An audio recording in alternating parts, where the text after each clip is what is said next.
All right, cool. What are you doing this time? Well, Gary, we don't do a lot of advertising. That's true. Yeah. I figured I would change that. I took a little bit of our surplus, and I reached out to the brand that most embodies our extreme lifestyle. Okay. The Porcelain Palace Museum in China. The place we discovered on Everything to Guppy that has the most toilets in one room in the world. Okay. All right. Yeah. No. We're gamers. We're on the edge, right? So I reached out to energy drink company. I got us in with Red Bull, Gary. Oh, one of the big ones. One of the big ones, yeah. Yeah, the original. And one of the ones that there's no such thing as a dignified energy drink. Nope. Even a little bit. But I will say that Red Bull has tried to remain dignified longer than most. Yes. Like the can still looks the same.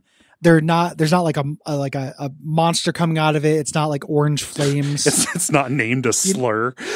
Yeah, it's not named a slur. It's not like PewDiePie didn't make it. Mr. Beast didn't make it. Like it tries to be. It's just named after a thing you get from bull testicles. Bull semen rather. Yeah. So it's a pretty big brand, and I was not able to afford anything on the outside of the can, unfortunately. But what I did was I just had them print the names of random video games at the bottom of the cans. Oh, next time we can save money and do the inside of the cans. Yeah. No, I mean, that was the inside of the can. That's what I mean. And the bottom of the inside of the can. Sorry. Gotcha. The bottom of the can. What do you think we are, Gary? What do you think we are? What do you think we are? Earwolf? Max Fun? Yeah. Okay. Yeah. That's a great idea. Let's ride the bull. Yeah. So I'm just gonna crack this one, and we're gonna see what's at the bottom. Okay. All right. Poison it tastes. Oh God, it tastes like nickels, Gary. Oh no. Oh God. Are these all like this? All right. Okay. Let me take out my little flashlight here. We're going to look at the bottom. This one, it just says Red Bull BC1. Gary, it doesn't even say abject suffering. There's no Duckfeed or anything on this. Yeah, that sucks. Gary, they fucked us. It's also an event. They're advertising for an event that they do. They did fuck us. Gary, I don't think that guy on the side of the road was a Red Bull executive. Yeah, I know. Which is a fun coincidence. Well, I hope it goes well. Yeah. Hope he has more fun with our money than we do.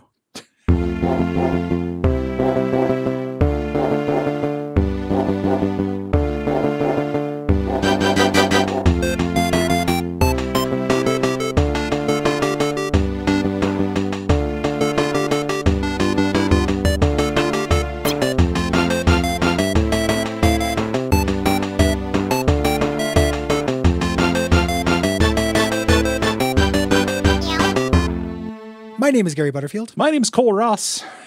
And welcome to Abject Suffering, a show where we've replaced Cole's regular toothpaste with Folgers Crystal's flavor crystals to see if he notices. I did think it was a little bit more granular than the toothpaste I was using. Yeah. Coffee flavored toothpaste is like almost a thing. Yeah, that I think would be good, actually. Yeah, it might be good. I mean, the existing technology of mint flavored, mint, I could go for a coffee flavored toothpaste. I think I had a friend in high school who hated the taste of mint. Mm-hmm. So like toothpaste was a nightmare, and the other flavor you can get is cinnamon. Yes, and he wasn't crazy about cinnamon, but it was like just slightly better. And I'm like, those are your two options, and almost all of them are mint. Like you have to search to find cinnamon. Yeah, you do. Mm-hmm. It's there. Yeah. What is it? My grandparents had that. It wasn't Big Red. It wasn't Big Red because that is a that is a gum. Yeah. Huh. If you brush, your teeth with gum, it's going to be bad for your teeth. But Trident makes all those claims, Gary. I know. Yeah. Big Trident. I think the one I'm seeing is Close Up. But yeah, that's what my grandparents used before they switched to Mentodent. Mentodent. Yeah, no. When I was a kid, there was bubblegum flavored toothpaste that we used. There are children's toothpaste that taste like fruit and stuff. Yes. Gary, this was a you pick. It's Red Bull BC1. This is a game for the DS. Why do? I was thinking about it, as a thought experiment. I was like, how would you do breakdancing as a game? Okay. And then I was like, because I was thinking there's a whole chain. Okay. You were just thinking, you saw breakdancing. So I was thinking about Tony Hawk. Okay. And I was like, man, that, why are there not more Tony Hawks? They should make more Tony Hawks. Give me more Tony Hawks, with like Tony Hawk. And then I was like, yeah, but Tony Hawk did get real stupid in the end where you started doing land tricks and stuff. And that made me think about breakdancing. Right. And I was like, during that period, why wasn't there a breakdancing game? And I Googled it and there was. Yes. And I was like, I wonder what that's like. And then I looked it up. And it's the way they emulate breakdancing in this. Drawing shapes, is connecting dots. Yep. Yeah, it's literally connecting the dots is how I think it might be the most abstract like gameplay to how Rock Band drums are basically like 1 to 1.1. It's drum karaoke. Yeah. Yeah, it's drum karaoke or karaoke revolution, 1 to 1.1. Like there's less, it's judging you more harshly. Yeah. Like you can sing perfectly for karaoke revolution or Rock Band and have it not sound good. Yeah. But this is, I think, as far as you can get from emulating what you're doing. I think if you move a controller and a guy moves around, that's closer to that than what you do in this game is to breakdancing. Yeah, there's really no expression, and your eyes are entirely on the bottom screen. What happens on the top screen is just a pre-canned animation. Yes. And like you'll get like a falter if you do not connect enough dots in time. It's not hard to connect the dots. No. I gotta say, it's one of the, I've been doing that for a long time in terms of like junior jumble shit. Right. Yeah. Yeah. So I was really surprised that this was just a shape drawing tutorial simulator.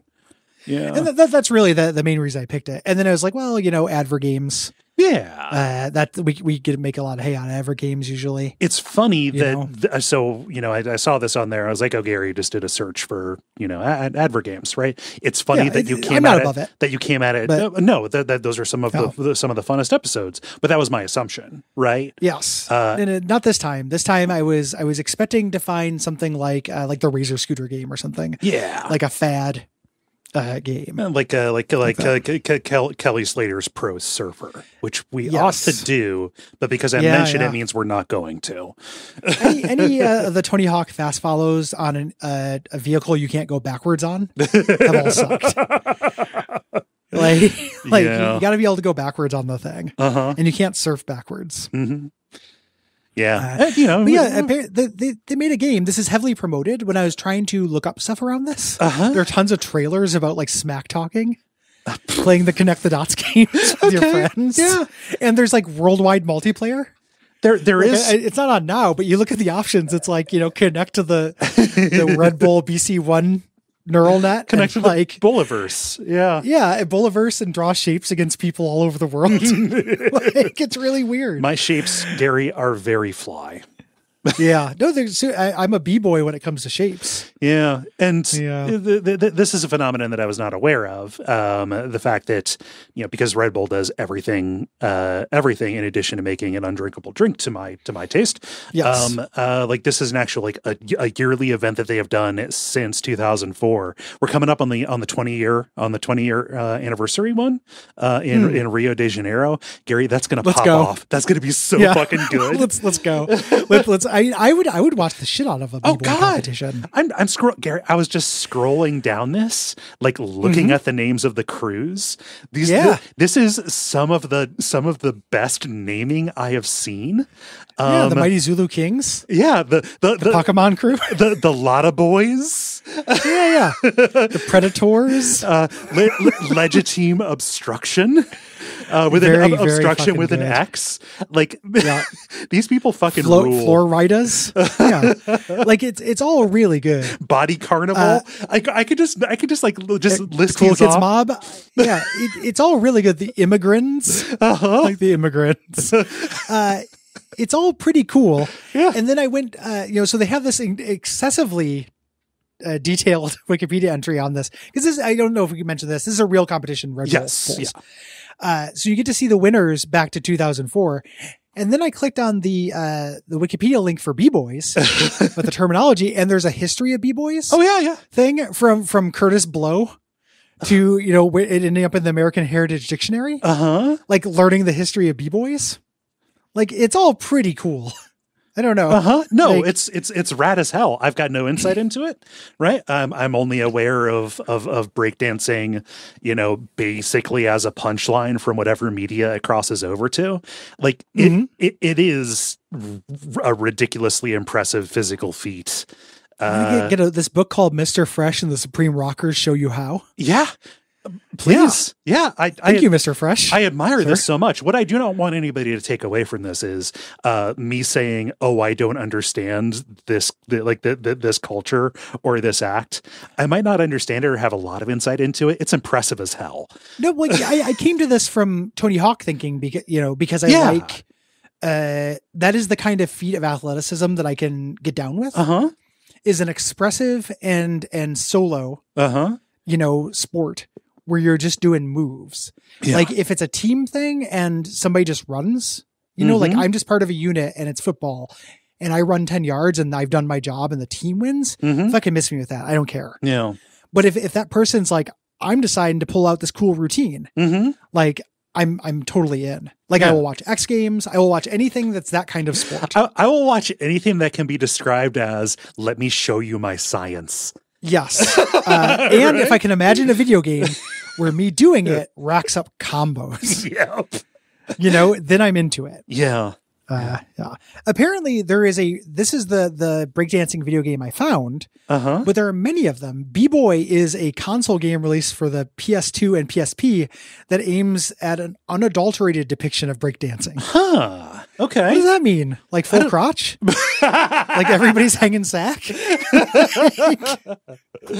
You would be astounded to see what the physical forces at play in breakdancing does to the physiology of the scrotum. Pornhub, naked breakdance videos. Let's go. I am 18 or older. Okay. Dancing bear, horny ladies enthralled by parade of swinging dick. That's not really breakdancing. No, come on. God damn it, Pornhub. It's impressive, but it's not breakdancing. Yeah, it's cool. I'm not gonna say it's not cool, but it's kind of cool. God. Yeah. I'm just looking at more of these here. California for this crew. Yeah. Fucking what? There's one from Ho Chi Minh City called Good Morning Vietnam. Fuck hell yes. Yeah. There's also a really funny this has led to funny game fact shit. Okay. Do you have the review by Polymathic? Yes, I do. Entitled Getting Jiggy with It. That sets a tone, I think. It sets a tone. There's a lot going on in this review. But starting with a sad, startling revelation came to me the other day. I've become that guy. The fellow who's still trying to be hip and has absolutely no clue about current pop culture. The kind of person who spouts out outdated slang to his younger friends and ends up coming off like an idiot. Yeah, that guy. This stunning bout of self-awareness was caused by one thing: Red Bull BC1. And then talking about being a B-boy. What the hell is a B-boy? Blissful ignorance indeed. The extra B's for BYOB. BYOBB. Bring your own B-boy. Yeah. The B-boys, aka competitors. You know what? I was going to say, like, this is incredibly dorkily written. Like, it's playing. Yes. It is playing up a stiffness in a way that I do not find entertaining. This is not charming to me. However, good on this person for being curious enough to look into it. Yeah, I suppose so. Even though they did it through a DS game, which I also did. Right. So I can't talk, I guess. It's real big. I did Google it as well. Well, it's real big. Like, don't play the Tom Sawyer game instead of reading the book energy. But also, like, if I said, if I referenced a B-boy, you would know what I meant. A week ago. Very much so. Right. Okay. Cool. Yeah, of course. Yeah. Curtis Blow. Yeah. Like, I know about B-boys. Breaking. Breaking too. The famous suffix joke. I went to this weekend. After my medical scare calmed down, the episode on Pizza Party, Smile and Stan. Funny Pizza Land. Yes. Funny Pizza Land. I went to a thing that has some commonality with this. Okay. In terms of physicality. Let me send you a link to the thing I went to. I've known you were doing something digression worthy, like you told me, yes. but you didn't tell me what it was, because I think the reaction to this is going to be a big. That was the hope. That was the hope. And I did get hoisted a little bit because it was actually pretty cool. Okay, all right. But take a look at this kind of shit I went and did with my time and money. Gary has linked me to a website called paranormalcirque.com. Yep. Cirque is in Cirque du Soleil, paranormal circus. There's an R rating here, restricted. Under 17 requires accompanying adult. So things get a little blue. It's a touring outfit. Sorry. Are you in the second paragraph under that part? Yeah. A new show with breathtaking implications. Sorry. Yes. It poised between fun and the most uninhibited fear that'll transport you to a dark world inhabited by creatures with incredible circus art abilities. Under this clown castle, the big black and red big top tent, a circus, but that of normal has very little. Think of a normal circus, but that of normal has very little. They're Italian. Okay. Yeah. The Italianness of this is going to bring that casts a different spin on this. I think it's exceedingly Italian. Yeah. Moving this not into just being Euro, but Italian horror Euro. Okay. You know what? I would fuck with this. I would also assume that it would be embarrassing, but also like I would not be surprised if it ended up being a little bit impressive. It's the thing where physical feats like that are just cool to see. Yes. Like somebody doing something like that is good. Like it's neat. I can't fucking do that. Right. It's kind of fun to watch. What's funny about this, the thing you wouldn't expect about is Paranormal Cirque 2. Okay. So I think they have different shows. So I went to Paranormal Cirque 2 in Happy Valley, Oregon. Uh-huh. Is that the paranormal part and the horror part? Absolutely superfluous to any enjoyment. Right. Of this. Every time that came up, it was just stupid. So it appears, based on the video that I have playing on mute, which I would recommend people go and look at. It appears that like the actual, so the acrobatic performers, they're people in the Green Man bodysuit kind of things, right? They're doing their thing while an unrelated haunted house happens on stage as well with haunted house actors. Yes, you get invited into a realm, which I knew this was going to be one of those like you've now entered a realm. Okay. Live events. There's a big haunted house in the background, and the ringmaster comes out, and he's like a Satan. Okay. And he comes out and gives like a long speech that is so pitch shifted down that you can't understand any of it. Like somebody's like laughing really hard at a certain point. It's like when Tim goes through super puberty. Yeah. It's a super puberty. Satan comes out. Yeah. And then all of his ghouls come out and they do a little dance. Okay. All of his dancers. And then there's kind of a running storyline. A guy walks by like he's an audience plant. He's carrying popcorn and they grab him. He throws all the popcorn and then they devour him. They drag him in back. But then it was just fucking random shit. You had no way of knowing they weren't actually hurting that man. You could have helped and did nothing. I did nothing. Yeah, all it takes for evil clowns to succeed is for good men to do nothing. For good clowns to just do tricks. Clowns to hang out. And there were not good clowns here. These were bad clowns. A lady came out and swallowed swords, which I did not realize makes me fucking sick. Oh, no. Watching that in person. Oh, it's horrible. I couldn't handle it. At one point, like the dinosaur from Jurassic Park that spits stuff, like that amount of stuff came up with one of the swords. Oh God, no. And I was about to like lose it. Fucking disgusting. There were clowns and the clowns were doing sketch. They weren't dressed as clowns. Okay. They were just two guys. They were doing a fake YouTube show about investigating this haunted house. Okay. And then a short vampire came out. The weirdest part of this was the short vampire. It's a short Italian vampire. And he had to get on a step stool to bite this guy's neck. That was kind of the whole the whole joke. Okay. You know, it's kind of cute. He came out every once in a while, but he didn't do anything else other than this one little bit. Like there was in the intermission, there's a photo opportunity where you can go take your picture with Annabelle, a tiny, the monster from Scream, the killer from Scream, short vampire, and Leatherface. Just the crew. Okay. When we were waiting for it to start, there was a guy going around with a Chucky doll, putting the Chucky doll in people's laps, taking pictures of them with the Chucky doll to sell them the picture later with just a Chucky doll. Right. And he was just walking around pointing at people. Like seemingly at random, like you get the Chucky, you get the Chucky, you get the Chucky. Yeah. When you were pointed at, did you raise your hand or stand up? No, I was in the back. Okay. Oh yeah. The I like my way better. But I was in the back. I specifically chose seats where we would not get interacted with. Okay. Yeah. Yes. I was like, I can't handle that. Okay. This thing. But then, so it was this mix between like really silly sketch stuff that was totally all over the place. Like a contortionist lady came out and she was kind of being like an exorcist thing. And then a guy came out on stilts and kind of minister. But then she got in a ring and did aerialist stuff while the guy just kind of walked around in circles. Like on stilts, like I'm scary. And then the weirdest fucking humor stuff. Like at one point, the clowns, their big finale, was one of them was in his underwear. I can't remember how he got in his underwear. And he started like, sexy music came on. So he started like, he's kind of out of shape. So he's doing the Chris Farley Tubadale thing. Right.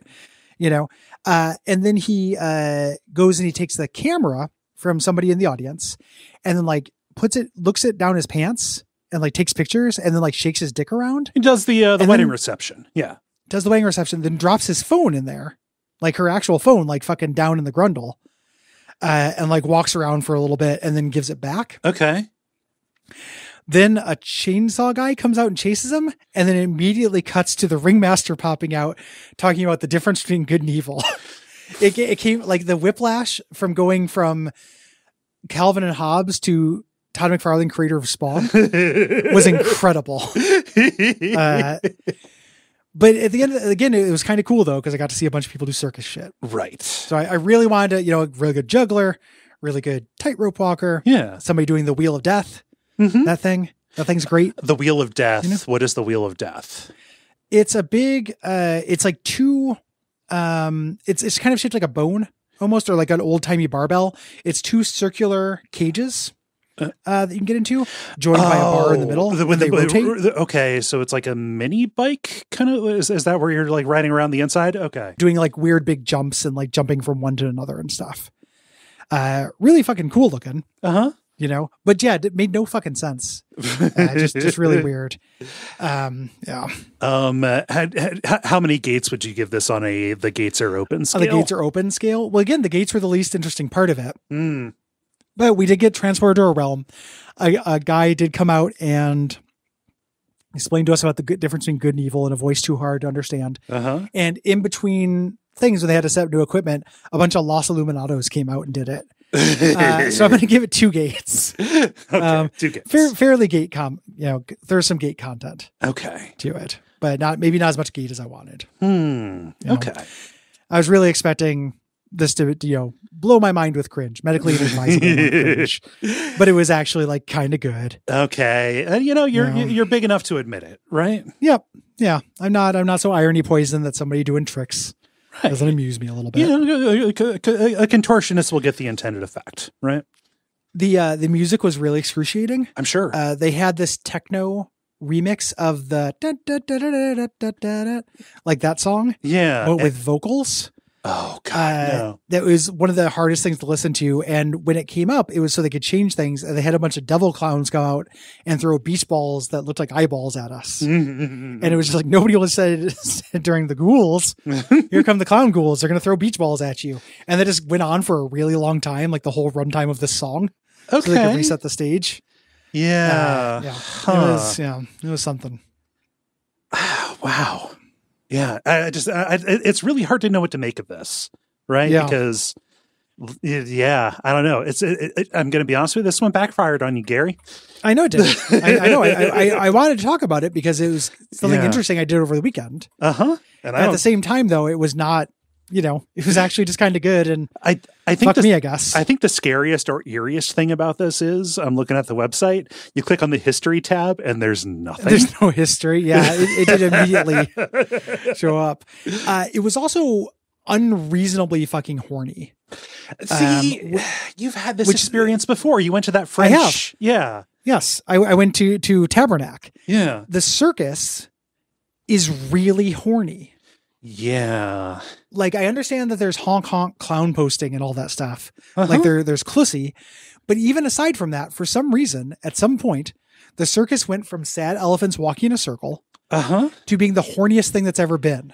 I think when it went away from the most ghastly animal cruelty you could imagine outside of a slaughterhouse, which was making somebody horny, like that was also horny, just not in a way that we can comprehend. Gary, that was in a Cenobite kind of perspective. We're not going to descend into this realm where everything is considered horny just because somebody's dick moves. I know when it happens. All right, I know. I just wanted to make a joke about getting horny off elephants.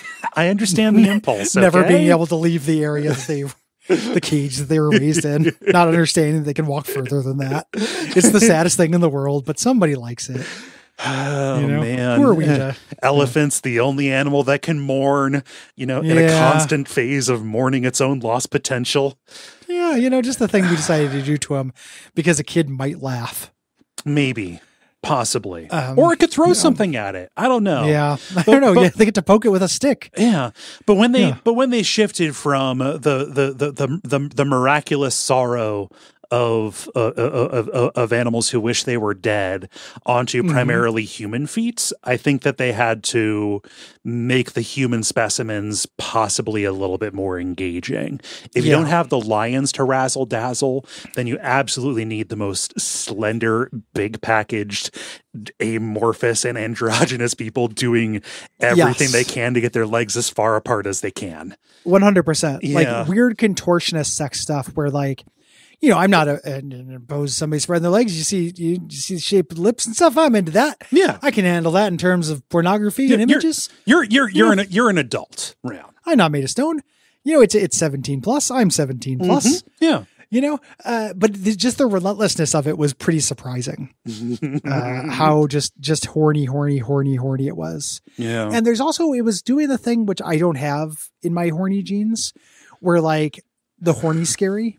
Or the horny, this is a haunted doll who is in an exorcist storyline, who is doing contortionist stuff that's unnatural, but also crab walking her pussy at my face.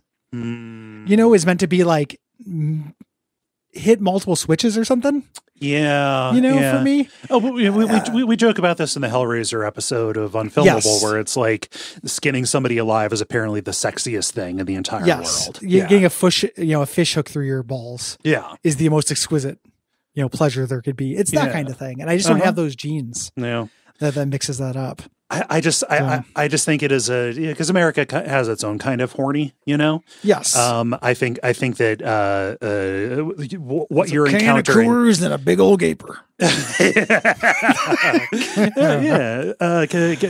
Can of Coors and big old cans, right? Yeah. I think that what you're running into is like a metric imperial conversion, where you have encountered two very specifically Euro. Kind of horny. I understand Tabernacle was French Canadian, but that's kind of more French than France. Yeah, yeah. It was one of the more European things I've ever done. Both of these nights. Mm-hmm.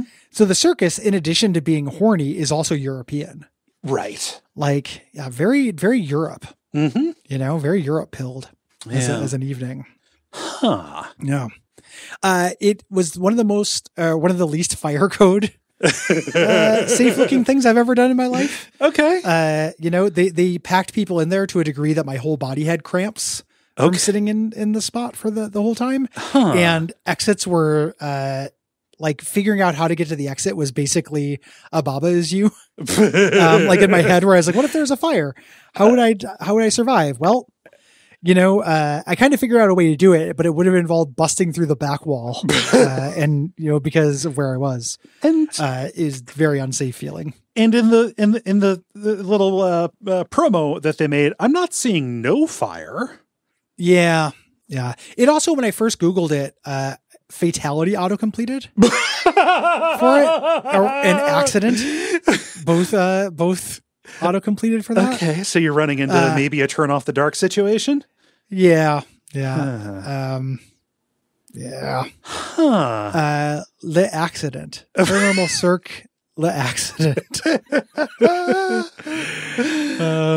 Yeah. Death of Sarah. Wait. So, this is Sarah. This is somebody who died in Cirque Olay. The Cirque killings will never stop. No. Yeah. Huh. What did Liv think about this? Liv was real into it. As I mentioned before, my wife comes from carnival folk. Okay. She grew up on Renaissance fairs and stuff with her dad, who made flutes. Nice. So she has a lot more circus and carny DNA than I do. Okay. So this was something where I was like looking at it, I was like, this will be a fun story, but also I bet Liv will like it. Right. So, because I'm a wife guy of which the world has never seen. Right. Before. Huh. So she was pretty into it. She like gasping at the gasp moments. At the feats. Yes. Yeah. At the death defying, ness. Even things that don't death defy, like juggling. There's no death defying juggling, no matter how much they pull out knives. Gary, come on, don't be naive. It depends on what you're juggling. I suppose. Yeah. If you're juggling work and a career and being a full-time mother of 3. Yeah. If you're Murphy Brown, sure. Yeah. Stress is the silent killer. Yeah. It's like sitting is the silent killer. So many silent killers. Yeah. Killers need to make some noise. Yeah. Anywho, that's the thing I did that I thought was going to be like really, really wild and kind of wasn't. The other thing that was fucking sucked about it though is it was at the mall. So it was at Clackamas Town Center for Oregon heads. Okay. If you know where that's at. But the mall, the address was just the address of the entire fucking mall. Oh, okay. And it's one of the biggest malls I've ever been to. And there was no signage. So like when we got there a little early and we're like, we'll have time. We'll look around for it. And we couldn't find it. It was in the corner of a parking lot, like on the opposite end of where you park. Okay. For some reason. It was really stupid. Huh. Yeah. That's the kind of thing where you end up having to follow the crowd. You have to say, okay, there's a cluster of people who look like they would be going to the same thing I'm going to. Check this out. Okay. That did happen, but because it was the anniversary of the Phantom Menace was in theaters again. So there were also people dressed as Sith, and from behind, they just look they're going to Paranormal Cirque too. Oh, God. Oh, and then I saw one of them with a Jedi, and I'm like, oh shit, like a Jedi's not going to this. Like it was a little deductive reasoning puzzle to get the person. Yeah. So, yeah, it was a bad time for Revenge of the Sith or the Phantom Menace to have an anniversary. Yeah. That's why everybody's talking about that fucking movie. It sucks so bad. Why are people doing it? I don't know. Sometimes there are flare-ups, it just says something causes prequel revisionism. Fucking shingles. Like Phantom Menace is shingles. Like, yeah. It just, you think you got all the antibodies out as a kid, and then 60 years later, boom. Yeah. Yep. Fuck, I had to go into a Rite Aid for this. Well, at least it was entertaining, right? Yeah, it was. I don't regret it. I was sick this weekend, so it was just a sit down thing. I wouldn't have done it if it was more like the degree to which I was low energy. There was a haunted house that came with it that I didn't do. Oh, Gary. Oh no. I know. I would have liked to have done it, and maybe it would have been horny. It might have been a bunch of haunted vulvas like being thrown at my face and shit. I would have liked to have seen that. Yeah, but at the same time, the disorientation tunnel in this was fucking wild. Yeah, the call, the disorientation fallopian tube. But I couldn't do it. So anyway, thanks everybody for listening. Thank you. We appreciate you. What can they do? They can go to patreon.com/Duckfeed.tv and there kick us some money, get 2 bonus episodes of the show per month. Also, whole bonus shows. There's a bunch of stuff there at the $5 level. Yeah, we appreciate that. We appreciate rating and reviewing the show wherever you can rate or review shows, talking about the show wherever you can talk about shows, and talking about this show to people who will hear about shows. Yeah, and we also appreciate our producer, Gwen, and you can join us in appreciating her. Yeah, thank you, Gwen. And until next time, this has been Abject Suffering. Don't make me do it. Do not make me do it. I swear to God, I will fucking do it.